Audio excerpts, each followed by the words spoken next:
सभी को प्यार भरा नमस्कार। आज फोटो इलेक्ट्रिक इफेक्ट के चर्चा में आप सभी का स्वागत है। पिछली चर्चा हमारी इलेक्ट्रॉन इमिशन, खास करके फोटो इलेक्ट्रिक इमिशन, उसके बेसिक टर्म्स जैसे थ्रेशोल्ड फ्रीक्वेंसी, थ्रेशोल्ड वेवलेंथ और वर्क फंक्शन पे हुई थी। आज उससे आगे आज की चर्चा में हम लोग सभी ऑब्जर्वेशंस पे बात करेंगे, साथ ही साथ ग्राफ्स जो इसके आते हैं उस पर, और अंतिम में उसका कंक्लूजन मतलब law of photo electric emission की बात करेंगे।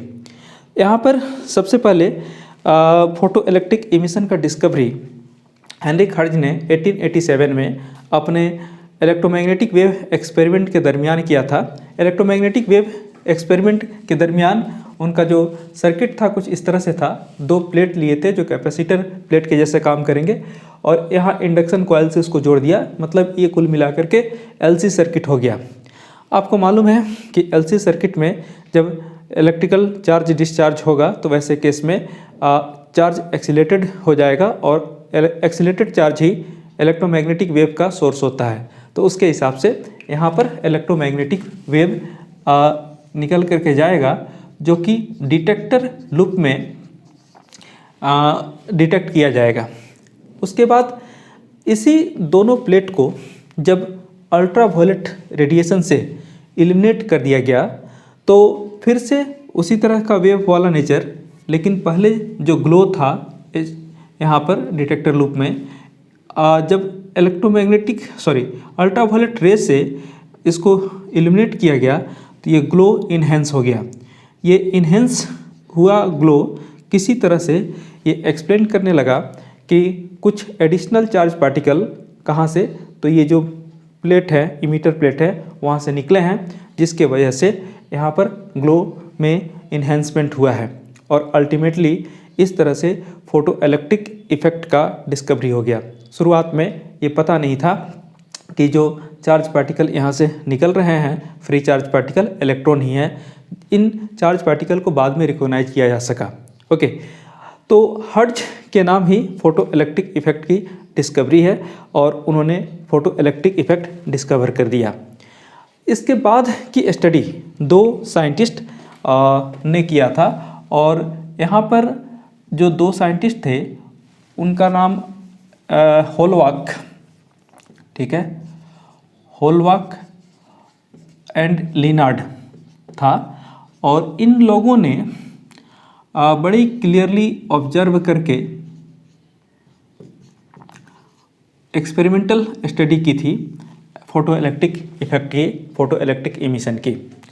तो होलवाक और लिनार्ड का एक्सपेरिमेंटल सेटअप कुछ इस तरह से था। ओके, यहाँ पर एक प्लेट जो लगा हुआ था ये आपका इमीटर प्लेट था, ठीक है, और दूसरा यहाँ पर कलेक्टर प्लेट था। ओके, अभी यहाँ पर बात होगी कुछ और भी इम्पोर्टेंट टर्म की, धीरे धीरे हम लोग यहाँ पर डिस्कस करेंगे। अगर मान लीजिए कि आपके पास एक इमीटर प्लेट ये है, और इस इमीटर प्लेट पे कोई लाइट का सोर्स है ना देना हो, जैसे एज्यूम करते हैं कि ये लाइट का सोर्स है, और इसको इस तरह से फॉल कराया जाए, यहाँ से लाइट इस प्लेट पे।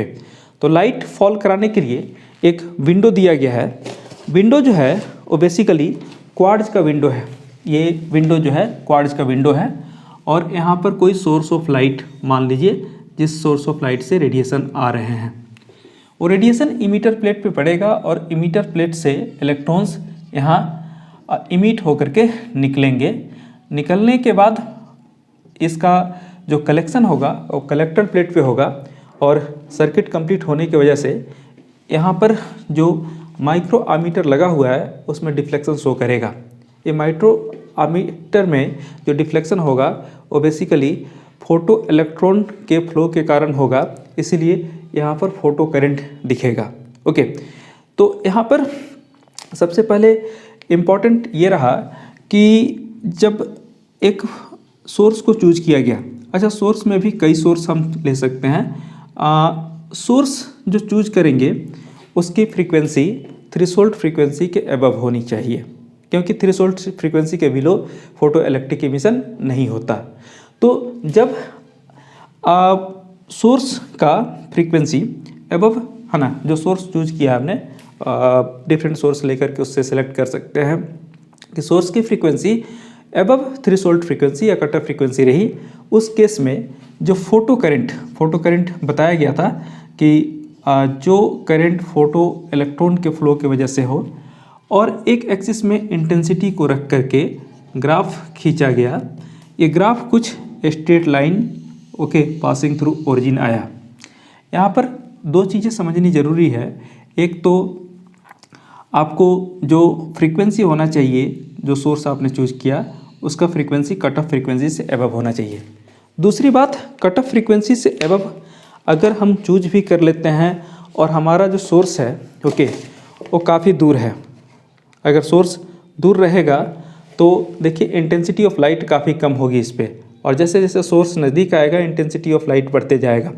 यानी सोर्स नज़दीक आता गया तो इंटेंसिटी ऑफ लाइट बढ़ता गया, और इंटेंसिटी ऑफ लाइट बढ़ने से फोटो करंट अपने आप बढ़ता गया, जो कि कहाँ दिखा, तो माइक्रो एमीटर में दिखा।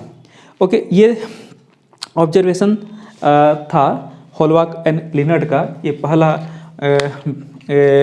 ऑब्जर्वेशन बोल सकते हैं, इसको बोल सकते हैं कि क्या है ये, वेरिएशन ऑफ फोटो करंट, है ना। इस ऑब्जर्वेशन में फोटो करंट विथ इंटेंसिटी। अभी हम लोगों को एक और टर्म समझना होगा। ओके, वो टर्म क्या है, तो स्टॉपिंग पोटेंशियल। ओके, इसके बाद ही हम लोग आगे बढ़ सकते हैं। सबसे पहले अगर हम एक और ऑब्जर्वेशन की बात करें, वो ऑब्जर्वेशन आपका variation of photo current with collector potential. Okay, variation of photo current with collector potential की बात करें तो उसमें हम लोगों को उस टर्म मतलब स्टॉपिंग पोटेंशियल की ज़रूरत पड़ेगी। तो पहले चलिए स्टॉपिंग पोटेंशियल की ही बात कर ली जाए। ये इलेक्ट्रॉन जो यहाँ से निकले हैं, ऑब्वियस है कि इस तरफ मूव कर रहे होंगे, मूव करने के बाद वो कलेक्टर प्लेट तक पहुँच रहे होंगे, और तब जाकर के यहाँ पर फोटो करंट आपको दिखाई दे रहा होगा। ओके, ऑब्वियस है कि कलेक्टर प्लेट को कैसा रखा गया होगा, तो पॉजिटिव रखा गया होगा, क्योंकि ये इलेक्ट्रॉन है अट्रैक्शन शो करे, और इसको नेगेटिव रखा गया होगा। ओके, इसको जितना ज़्यादा पॉजिटिव रखें, इसको जितना ज़्यादा नेगेटिव रखें, उतना आसान होगा इलेक्ट्रॉन को गाइड करना और गाइड करके वहाँ तक पहुँचाना ताकि फोटो करंट हो। अच्छा, एक बात आप ये भी सोच सकते हैं कि तब इस सेल की वजह से ही फोटो करंट तो नहीं है। जब लाइट का सोर्स हटा दिया गया और यहाँ पर पोटेंशियल कितना भी बढ़ाया गया, इलेक्ट्रॉन वहाँ से इमिटर प्लेट से निकल के कलेक्टर प्लेट की तरफ नहीं गए, और अल्टीमेटली फोटो करंट वहाँ पर जीरो रहा। इसलिए यहाँ जो इलेक्ट्रॉन का इमिशन हो रहा है उसके पीछे एक ही वजह है, जो सोर्स ऑफ लाइट आपने लिया है, जो रेडिएशन आ रहा है। ठीक है, तो यहाँ अभी हम चाहते हैं कि जो भी इलेक्ट्रॉन इधर आ रहे थे स्टॉप हो जाएं। उसके लिए करेंगे क्या, तो इस पोटेंशियल को हटा देंगे, इस पोटेंशियल को हटा देंगे। जब पोटेंशियल को हटा दिया गया, पोटेंशियल को जीरो भी कर दिया गया सोर्स ऑफ लाइट को रखते हुए, और सोर्स ऑफ लाइट की फ्रीक्वेंसी एबव थ्रेशोल्ड फ्रीक्वेंसी रही, तब भी कुछ इलेक्ट्रॉन मूव करते रहे। अभी उसको स्टॉप करने के लिए अब पोटेंशियल उल्टा अप्लाई किया गया, इसको पॉजिटिव बना दिया गया ताकि इमिटर प्लेट इलेक्ट्रॉन इमिट ना करे, और तब कलेक्टर प्लेट को यहाँ पर नेगेटिव बना दिया गया ताकि नेगेटिव के साथ इलेक्ट्रॉन का नेगेटिव चार्ज रिपेल करे और तब स्टॉप हो। तो इसमें ये फोटो करंट का वैल्यू डिक्रीज होता गया, और अल्टीमेटली ये देखा गया कि एक पार्टिकुलर मिनिमम पोटेंशियल जिस पे फोटो करंट पूरी तरह से जीरो हो जाए, उस मिनिमम पोटेंशियल को क्या बोला गया, स्टॉपिंग पोटेंशियल। तो एक टर्म आपको ये सीखना पड़ेगा, ये भी बेसिक टर्म में ही सीखना चाहिए था, लेकिन यहाँ डायग्राम की ज़रूरत थी, इसलिए हमने यहाँ पर डिस्कस करना उचित समझा। तो ये आपके लिए स्टॉपिंग पोटेंशियल की बात है। इसको वी नोट से डिनोट करेंगे। जैसा कि आप डेफिनेशन देख रहे होगे, मिनिमम या रिटार्डिंग या negative potential of collector plate at which photo current is zero, और which can stop most energetic photo electron. Okay, most energetic, हाँ, ये जो फोटो इलेक्ट्रॉन निकल रहे हैं ना, इसमें सभी के एनर्जी इक्वल नहीं होंगे, किसी का कम किसी का ज़्यादा होगा। तो जो सबसे ज़्यादा एनर्जी वाला फोटो इलेक्ट्रॉन को स्टॉप कर दे पोटेंशियल, वही है स्टॉपिंग पोटेंशियल। और चूंकि सबसे ज़्यादा एनर्जी वाला फोटो इलेक्ट्रॉन स्टॉप हो गया है तो फोटो करंट ऑब्वियस है कि जीरो हो जाएगा। ओके, तो अब एक्सप्रेशन चाहिए अगर, तो आप एक काम कीजिए, वर्क एनर्जी थ्योरम अप्लाई कर लीजिए, ये भी ज़रूरत पड़ेगा स्टॉपिंग पोटेंशियल का, इसलिए एक्सप्रेशन भी देख लीजिए। आप अगर डेल्टा के इज इक्वल टू डब्लू लिखें, ये work energy theorem class 11th में पढ़ा हुआ है, तो उसके हिसाब से ये के फाइनल माइनस के इनिशियल इज इक्वल टू, अच्छा, charge particle under potential difference जब मूव करता है तो वर्क जो होता है वो Q इंटू वी होता है। अच्छा, फाइनली स्टॉप होना है तो इसको जीरो कर लिया आपने। इनिशियल काइनेटिक एनर्जी बेसिकली उसका लेना है जिस फोटो इलेक्ट्रॉन का मैक्सिमम हो, यानी के मैक्स हो गया। अच्छा, इलेक्ट्रॉन का चार्ज माइनस ई होता है और स्टॉपिंग पोटेंशियल वी नॉट, उसी जगह ये कंडीशन पहुँचेगा, यानी आपके पास एक एक्सप्रेशन आ गया के max is equal to e V naught. याद रखेंगे जहाँ पर वी नॉट क्या है, स्टॉपिंग पोटेंशियल, और इसी स्टॉपिंग पोटेंशियल की ज़रूरत आगे हम लोग को पड़ने वाली है। अब हम वेरिएशन एक दिखाना चाहेंगे, आप लोग नोट करते जाइएगा। ओके, एक वेरिएशन आपने कर लिया है, variation of photo current with intensity. दूसरा वेरिएशन हम यहाँ पर दिखाना चाहेंगे, वेरिएशन फिर से of photo current, photo current का ही वेरिएशन चाहिए, किसके साथ, विथ इस बार कलेक्टर पोटेंशियल, कलेक्टर का पोटेंशियल के साथ, कलेक्टर पोटेंशियल। ओके, तो ऐसा है कि आप जैसा वहाँ दिखा भी पा रहे हैं, ओके, उसके अनुसार ही देख लें। ये negative potential minus V naught है, जहाँ पर फोटो करंट, इस एक्सिस में आपने फोटो करंट लिया है, फोटो करंट जीरो है, और इस तरफ कलेक्टर पोटेंशियल है। तो अब जैसे जैसे आप इसको बढ़ाना शुरू करेंगे, ओके, फोटो करंट धीरे धीरे इंक्रीज करना शुरू करेगा, और इंक्रीज करते करते जब दोनों का पोटेंशियल जीरो होगा तो फोटो करंट का एक वैल्यू पहुंचेगा। ओके, अब अगर इसके पोटेंशियल को बढ़ाते हैं तो स्लाइट ये इंक्रीज तो करेगा, ठीक है, इस तरह से। उसके बाद से पोटेंशियल को कितना भी बढ़ा लें, कलेक्टर के पोटेंशियल को कितना भी पॉजिटिव कर लें, ठीक है, और इसके पोटेंशियल को कितना भी नेगेटिव कर लें, ये ऑलमोस्ट सैचुरेटेड रहेगा कुछ इस तरह से। तो ग्राफ कुछ आपका photo current versus collector potential इस तरह का आता है। अभी ये एक इंटेंसिटी की बात कर रहे थे, अगर इंटेंसिटी को कम करें, इंटेंसिटी को कम करें मतलब क्या है, सोर्स को और ऊपर दूर लेके चले जाएं, तब जो ग्राफ होगा वो आपको कुछ ऐसा मिलेगा। ओके, और अगर इंटेंसिटी को बढ़ा दें तब आपका ग्राफ जो होगा वो कुछ ऐसा मिलेगा। यहाँ पर एक इंटेंसिटी I1, दूसरा I2, तीसरा I3, ये इंक्रीजिंग ऑर्डर में है। आपका I3 सबसे ज़्यादा है, I2 उससे कम, और I1 सबसे कम है। ओके, एक बात याद रखेंगे। और ये जो हमने एक्सपेरिमेंट किया है, वो या ग्राफ ड्रॉ किया है, प्लॉट किया है, ये एट, है ना, कांस्टेंट फ्रीक्वेंसी पे, फ्रीक्वेंसी को अभी कांस्टेंट रखा है। यानी एक बात यहाँ से क्लियर होता है कि इंटेंसिटी पे डिपेंड नहीं करता क्या, stopping potential. Stopping potential independent है इंटेंसिटी से। दूसरा जो इम्पोर्टेंट है, तीसरा जो इम्पोर्टेंट ग्राफ है, ये भी वेरिएशन ऑफ फोटो करंट, है ना, विथ कलेक्टर पोटेंशियल ओनली। फिर से उसी तरह से आपको प्लॉट करना पड़ेगा एक्सिस लेकर के, लेकिन इस बार थोड़ा सा चेंज होगा। आपने एक ग्राफ जो मिल रहा था वो तो इस तरह से मिलेगा ही, उसको रख लीजिए।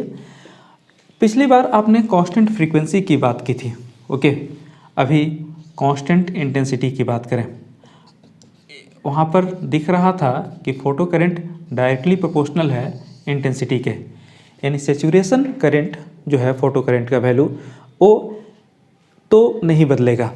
बट यहाँ पर अगर इस तरफ बात करें तो आपको जो ग्राफ मिलेगा वो कुछ इस तरह से मिलेगा अलग अलग फ्रीक्वेंसी के लिए। अगर फ्रीक्वेंसी को अलग अलग कर दिया आपने तो ग्राफ कुछ ऐसा मिल करके सेचुरेट करेगा।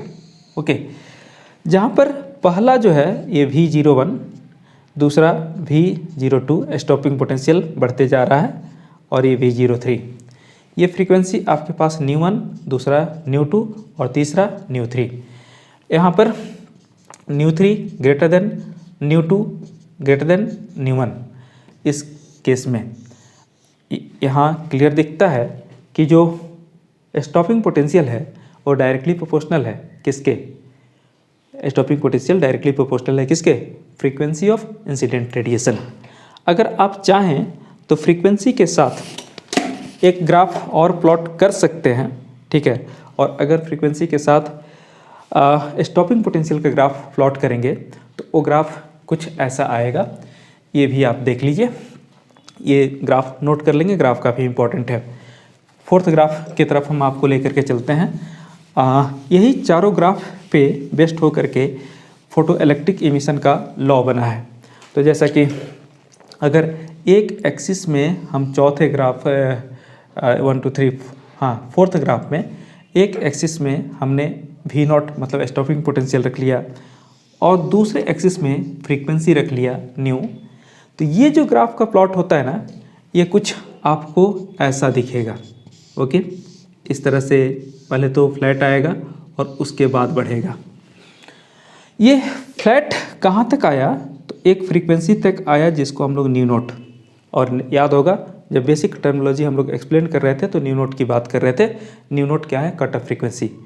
कट ऑफ फ्रीक्वेंसी वह फ्रीक्वेंसी है जिसके बिलो फोटो इलेक्ट्रिक इमिशन नहीं होगा, और जब फोटो इलेक्ट्रिक इमिशन होगा ही नहीं तब आपको स्टॉपिंग पोटेंशियल की ज़रूरत क्या। तो यहाँ तक स्टॉपिंग पोटेंशियल जीरो रहा, क्यों, क्योंकि फोटो इलेक्ट्रिक इमिशन हुआ ही नहीं। और जब इलेक्ट्रॉन निकलने लगा तो स्टॉपिंग पोटेंशियल लीनियरली वैरी करने लगा। ओके, इन्हीं 4 पॉइंट्स को अगर हम एक साथ ज्वाइन कर लें तो हमको चारों law of photo electric emission दिख जाता है। जैसे कि पहला लॉ आपको दिख रहा होगा कि above cut off frequency photo current is directly proportional to intensity of incident radiation. दूसरा लॉ आपको साफ दिख रहा होगा कि no photo electric emission will take place if frequency is below cut off frequency, however large the intensity में भी। Intensity को कितना भी बढ़ा लें कोई फर्क नहीं पड़ता, कट ऑफ फ्रीक्वेंसी के बिलो फोटो इलेक्ट्रिक इमिशन नहीं होगा।